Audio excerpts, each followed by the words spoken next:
আজকের এই সম্মেলনটি অন্য আর যে সকল সম্মেলন হয় সাধারণ রাজনৈতিক সম্মেলন কিংবা সমাবেশের মতন অবশ্যই নয়। আজকের এই সম্মেলন রাষ্ট্র এবং সমাজে এমন মানুষরা উপস্থিত হয়েছেন কিংবা আমরা যারা এই সম্মেলনে অংশ নিয়েছি, আমাদের প্রতিটি বিশ্বাসী মুসলমানের একটি চাওয়া, একটি আকাঙ্ক্ষা, একটি প্রার্থনা, রব্বানা আতিনা ফিদ দুনিয়া হাসানাতান ওয়া ফিল আখিরাতি হাসানাতান ওয়া কিনা আযাবান নার। হে প্রভু, আমাদেরকে ইহকাল ও পরকালে কল্যাণ দাও এবং আমাদেরকে দোজখের আগুন থেকে রক্ষা করো।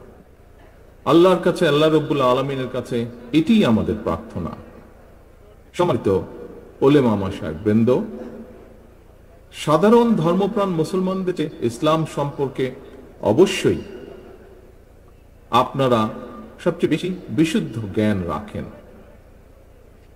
একজন বিশ্বাসী মুসলমান এবং রাজনৈতিক কর্মী হিসাবে ইসলাম সম্পর্কে সাধারণ মুসলমানদের যে মৌলিক জ্ঞান, সেই জায়গা থেকে আমার ধারণা বা আমি বলতে পারি বলি, তাওহীদ, রিসালাত, আখিরাত এই তিনটি বিষয় নিঃশর্ত বিশ্বাস স্থাপন ছাড়া কারো পক্ষে বিশ্বাসী মুসলমান হওয়া সম্ভব নয়।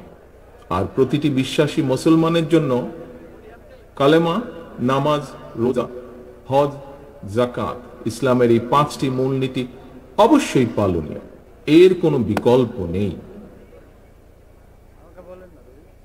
আমরা দেখতে পাই ইসলামের এই পাঁচটি বিষয়ে কিন্তু বিশ্ব মুসলিম উম্মার মধ্যে কোনো বিরোধ নেই, বরং সবার চূড়ান্ত ঐক্য রয়েছে। তবে ব্যক্তি এবং সমাজ জীবনে এইসব বিধি বিধান, বাস্তব প্রক্রিয়া পদ্ধতি নিয়ে কিংবা হীন দলীয় স্বার্থে ইসলামের রাজনৈতিক ব্যবহার নিয়ে ইসলামিক স্কলারদের মধ্যে মাঝে মাঝে আমরা মতবিরোধ এবং ভিন্ন মত দৃশ্যমান দেখি। একটি রাজনৈতিক দল হিসেবে বিএনপি মনে করে আল্লাহর উপরে পূর্ণ আস্থা ও বিশ্বাস এবং মহানবীর শান এবং মান সমুন্নত রেখে ইসলাম নিয়ে গবেষণায় নিঃসন্দেহে কোনো বাধা নেই। তবে ধর্মীয় ইস্যু নিয়ে বিরোধ কিংবা ভিন্ন মত অথবা হীন দলীয় রাজনৈতিক স্বার্থে ধর্মীয় বিধানের উদ্দেশ্য ব্যাখ্যা কখনো কখনো সমাজে অস্থিরতা সৃষ্টির কারণ হয়ে ওঠে। সম্মানিত উপস্থিতিবৃন্দ, এক্ষেত্রে ইসলামী মূল্যবোধে বিশ্বাসী রাজনৈতিক দল হিসাবে বিএনপি মনে করে ইসলামের বিধি বিধান নিয়ে মতবিরোধ বা ভিন্নমত যাতে রাষ্ট্র এবং সমাজে ফিতনা সৃষ্টি কিংবা বিশ্বাসী সাধারণ মুসলমানদের মধ্যে অনেকের সৃষ্টির কারণ না হয়, এ বিষয়ে নিশ্চিত করতে নেতৃস্থানীয় ওলেমা মাশায়েখ, ইমাম, খতিবগণ উল্লেখযোগ্য ভূমিকা রাখতে পারেন। সম্মানিত ওলেমা মাশায়েখ বৃন্দ, ইসলামী মূল্যবোধের আলোকে বিএনপি এমন একটি কল্যাণমূলক সমাজ, সরকার এবং রাষ্ট্র ব্যবস্থার পক্ষে যে রাষ্ট্র সমাজে মুসলমানগণ নিঃসংকোচে কোরআন সুন্নাত অনুযায়ী নিজেদের জীবন পরিচালনা করতে সক্ষম হবেন, নির্ভয়ে নিরাপদে ইবাদত বন্দেগী করতে পারবেন। একইভাবে অন্য ধর্মের মানুষেরাও নিরাপদে নিশ্চিন্তে যার যার ধর্ম ও সংস্কৃতি পালন করতে সক্ষম হবে। সম্মানিত উপস্থিতিবৃন্দ, বিএনপি কখনোই ইসলামের মূলনীতি কিংবা মৌলিক বিশ্বাসের সঙ্গে আপোষ করেনি, ইনশাল্লাহ ভবিষ্যতেও করবে না। আপনাদের মধ্যে এখানে যারা প্রবীণ ব্যক্তিবর্গ রয়েছেন, আপনাদের নিঃসন্দেহে আপনারা জানেন পতিত পরাজিত পলাতক স্বৈরাচারের দল যারা স্বাধীনতা উত্তর বাংলাদেশে রাষ্ট্র ক্ষমতায় বসে নিজেদের ইচ্ছে মতন সংবিধান রচনা করেছিল, সেই সংবিধানে দেশের অধিকাংশ জনগোষ্ঠীর আকাঙ্ক্ষার প্রতিফলন তখন ঘটেনি। পরবর্তীতে বাংলাদেশের স্বাধীনতার ঘোষক বিএনপির প্রতিষ্ঠাতা শহীদ রাষ্ট্রপতি জিয়াউর রহমান রাষ্ট্র পরিচালনার দায়িত্ব পাবার পর সংবিধানে বিসমিল্লাহির রহমানির রহিম অন্তর্ভুক্ত করেছিলেন। সংবিধানে সর্বশক্তিমান আল্লাহর উপরে আস্থা এবং বিশ্বাস অন্তর্ভুক্ত করেছেন। বর্তমানে সর্বশক্তিমান আল্লাহর উপরে আস্থা এবং বিশ্বাস কথাটি এভাবে রাখা হয়নি। কেন এভাবে রাখা হয়নি? সম্মানিত উপস্থিতিবৃন্দ, এই প্রশ্নটি আজ আমি আপনাদের সামনে রেখে গেলাম। সম্মানিত আলেম ওলেমা মাশায়েখবৃন্দ, বিএনপি বরাবরই ইসলাম এবং মুসলমানদের স্বার্থ বিরোধী যে কোনো অপতৎপরতার বিরুদ্ধে সোচ্চার। পতিত পরাজিত পলাতক স্বৈরাচার ইসলাম, মুসলমান এবং ইসলামী সংস্কৃতিকে রাষ্ট্র এবং সমাজে নানাভাবে হেয় প্রতিপন্ন করার অপচেষ্টা করেছিল। আপনাদের এখানে যারা আজকে উপস্থিত আছেন, আপনাদের অনেকেরই নিশ্চয়ই মনে আছে পরিষ্কারভাবে 2024 সালে পবিত্র রমাদান মাসে হঠাৎ করে মুসলমানদের ধর্মীয় সংস্কৃতি ইফতার মাহফিল আয়োজনের উপরে নিষেধাজ্ঞা দেওয়া হয়েছিল। এটি কোনো বিচ্ছিন্ন ঘটনা ছিল না, এটি ছিল বাংলাদেশে ইসলাম বিরোধী, ইসলাম মূল্যবোধ এবং সংস্কৃতির বিরুদ্ধে সুদূর প্রসারী ষড়যন্ত্রের একটি অংশ। সেই সময় বিএনপি এই অপতৎপরতার তীব্র প্রতিবাদ জানিয়েছিল। 2013 সালে রাজধানীর শাপলা চত্বরে হেফাজতে ইসলামের হাজার হাজার নেতাকর্মীর উপর, সমর্থকের উপরে হানাদার বাহিনীর মতন ক্র্যাকডাউন চালানো হয়েছিল। গণহত্যার প্রতিবাদে এবং হেফাজতে ইসলামের সমর্থনে বিএনপি সারা দেশে 2 দিন হরতাল সহ বিভিন্ন কর্মসূচি পালন করেছিল। তখন সম্মানিত উপস্থিতিবৃন্দ, যে কোনো পেশা কিংবা চাকরি ক্ষেত্রে সার্টিফিকেটের গুরুত্ব বিবেচনা করে কাওমি মাদ্রাসা শিক্ষার্থীদের সর্বোচ্চ ডিগ্রি দাওরে হাদিস অর্থাৎ তাকমিল সনদকে মাস্টার্স সমমানের স্বীকৃতি দেওয়ার উদ্যোগ 2006 সালে বেগম খালেদা জিয়ার সরকারের আমলেই নেওয়া হয়েছিল। সম্মানিত ইমাম এবং খতিবগণ, দেশে বর্তমানে কাওমি ও আলিয়া সরকারি, বেসরকারি কিংবা নিবন্ধিত বা অনিবন্ধিত সব মিলিয়ে বিভিন্ন পর্যায়ের 50,000-এরও বেশি মাদ্রাসা রয়েছে। এসব মাদ্রাসায় লক্ষ লক্ষ শিক্ষার্থী পড়াশোনা করছেন। দেশের সরকারি কিংবা বেসরকারি ব্যবস্থাপনায় সারা দেশে সব মিলিয়ে মসজিদের সংখ্যা প্রায় 3.5 লক্ষ বা তারও কিছু বেশি হতে পারে। এই মসজিদগুলোতে কম বেশি প্রায় 17 লক্ষ ইমাম, খতিব, মুয়াজ্জিন ধর্মীয় দায়িত্ব পালন করছেন। লক্ষ লক্ষ মসজিদ, মাদ্রাসা, ইমাম, মুয়াজ্জিন, মাদ্রাসা শিক্ষার্থীকে রাষ্ট্রীয় অগ্রগতিমূলক কার্যক্রমের বাইরে রেখে দেশে কখনোই টেকসই উন্নয়ন করা সম্ভব নয়। এবং এই বাস্তবতা থেকে বিএনপি আগামী দিনের কর্মসূচিতে এ ব্যাপারে সুনির্দিষ্ট কর্ম পরিকল্পনা গ্রহণ করেছে। সম্মিলিত ইমাম খতিব পরিষদের আজকের এই সম্মেলনে আপনারা আলেম ওলেমা, ইমাম, খতিব ও মুয়াজ্জিনদের স্বার্থ সংশ্লিষ্ট বেশ কয়েকটি দাবি উপস্থাপন করেছেন।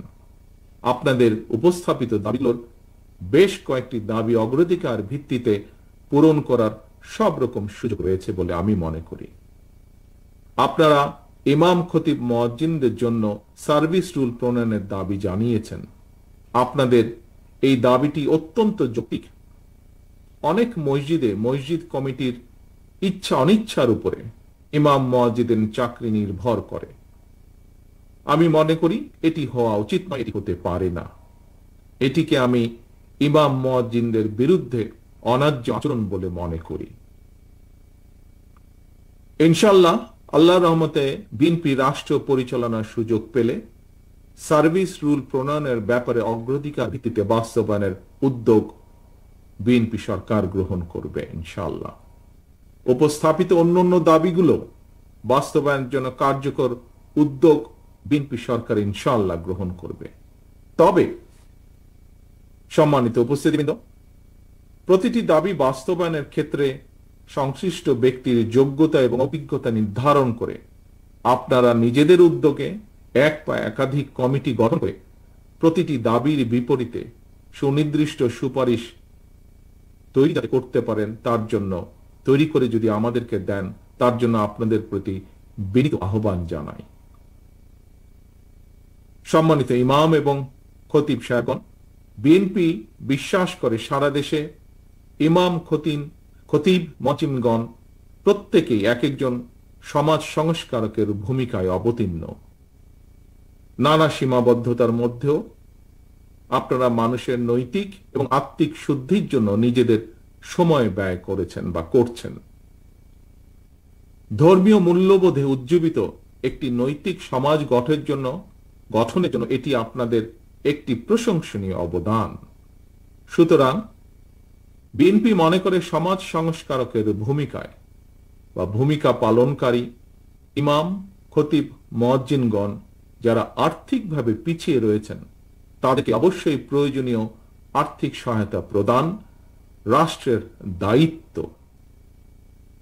এমন বাস্তবতায় ইমাম, মুয়াজ্জিনদের মধ্যে যারা আর্থিক টানাপোড়েনে রয়েছেন তাদেরকে প্রতি মাসে রাষ্ট্রীয় তহবিল থেকে একটি নির্দিষ্ট পরিমাণ সম্মানী ভাতা দেবার ব্যাপারে বিএনপির একটি পরিকল্পনা রয়েছে।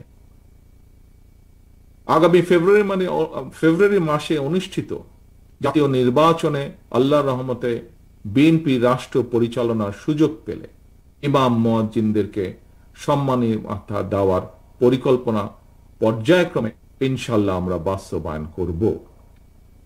একই সঙ্গে ইমাম, মুয়াজ্জিনদেরকে আর্থিকভাবে আরো স্বাবলম্বী করার লক্ষ্যে ইমাম মুয়াজ্জিন কল্যাণ ট্রাস্টকে শক্তিশালী করে আরো বহুমুখী প্রকল্প গ্রহণ করার একটি চিন্তা ভাবনা আমাদের রয়েছে। সম্মানিত ইমাম, খতিব, পীর, মাশায়েখগণ, 1993 সালে বিএনপি সরকারের সময় দেশে প্রথমবারের মতন মসজিদ ভিত্তিক শিশু ও গণশিক্ষা কার্যক্রম প্রকল্প চালু করা হয়েছিল। সেটি এখনো অব্যাহত রয়েছে। এর পাশাপাশি আগামী দিনে দুর্যোগ প্রতিরোধ কার্যক্রম সহ দেশের সকল জেলা, উপজেলা এবং স্থানীয় ভিত্তিক উন্নয়নমূলক কার্যক্রমে ইমাম, মুয়াজ্জিনদেরকে কিভাবে সম্পৃক্ত করা যায় এই বিষয়টি নিয়েও আমাদের মধ্যে কর্মপরিকল্পনা রয়েছে। কর্মজীবনে যিনি যে পেশায় নিয়োজিত হতে চান কিংবা যেই চাকরি করতে চান এর জন্য প্রয়োজন সততা, সক্ষমতা, যোগ্যতা এবং দক্ষতা। দেশের লক্ষ লক্ষ মসজিদগুলোকে কেন্দ্র করে আরো কি ধরনের উদ্যোগ গ্রহণ করা যায় এ ব্যাপারে আপনাদের কাছ থেকে সুনির্দিষ্ট পরিকল্পনা এবং সুপারিশ আমরা আশা করছি। সম্মানিত ইসলামিক স্কলার্স, ইমাম, খতিব এবং উলেমা মাশায়েখ বৃন্দ, দীর্ঘ 1.5 দশকের তাবিদারি শাসন শোষণের মাধ্যমে আরো একবার প্রমাণিত হয়েছে ঈমান, ইসলাম এবং দেশের স্বাধীনতা, সার্বভৌমত্ব রক্ষা করতে হলে আমাদের ঐক্যের বিকল্প নেই। সুতরাং দেশ এবং জনগণের স্বাধীনতা সুসংহত করার জন্য আগামী জাতীয় নির্বাচন অত্যন্ত গুরুত্বপূর্ণ এবং তাৎপর্যপূর্ণ।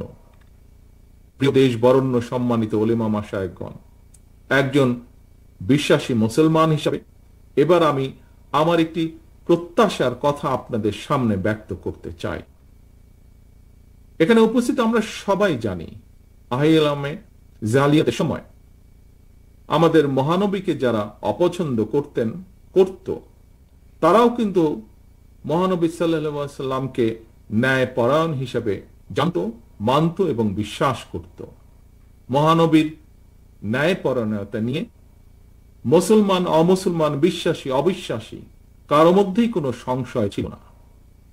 মহানবীর সেই ন্যায় পরায়ণতা আদর্শ সমুন্নত রেখে রাষ্ট্র এবং সরকার পরিচালনায় বিএনপির মূল মন্ত্র হবে ইনশাআল্লাহ ন্যায় পরায়ণতা। মহানবীর ন্যায় পরায়ণতার আদর্শ উজ্জীবিত একটি ইনসাফ ভিত্তিক বাংলাদেশ গড়ার লক্ষ্যে আগামী নির্বাচনে বিএনপি দেশের সকল সম্মানিত ইমাম, খতিব, মুয়াজ্জিন, আলেম, ওলেমা, পীর, মাশায়েখদের দোয়া এবং সমর্থন চায়। পরিশেষে আমি আপনাদের কাছে দোয়া চাই। আমার মায়ের জন্য দোয়া চাই, আমার দলের নেতা, কর্মী, সমর্থক এবং সর্বোপরি দেশবাসীর জন্য দোয়া চাই। দেশ এবং জনগণের কল্যাণে আল্লাহ যেন আমাকে এবং আমাদের দলকে প্রতিটি সৎ কর্ম বাস্তবায়নের সুযোগ দেন। এজন্য আপনাদের দোয়া, সমর্থন এবং সহযোগিতা চাই। পরিশেষে এত সুন্দর একটি অনুষ্ঠান আয়োজনের জন্য আজকের অনুষ্ঠানের সভাপতি সহ আয়োজক বৃন্দকে, সম্মিলিত ইমাম খতিব পরিষদকে আন্তরিক ধন্যবাদ জানিয়ে আমার বক্তব্য শেষ করছি। আল্লাহ হাফেজ। বাংলাদেশ জিন্দাবাদ। বাংলাদেশ জাতীয়তাবাদী দল জিন্দাবাদ।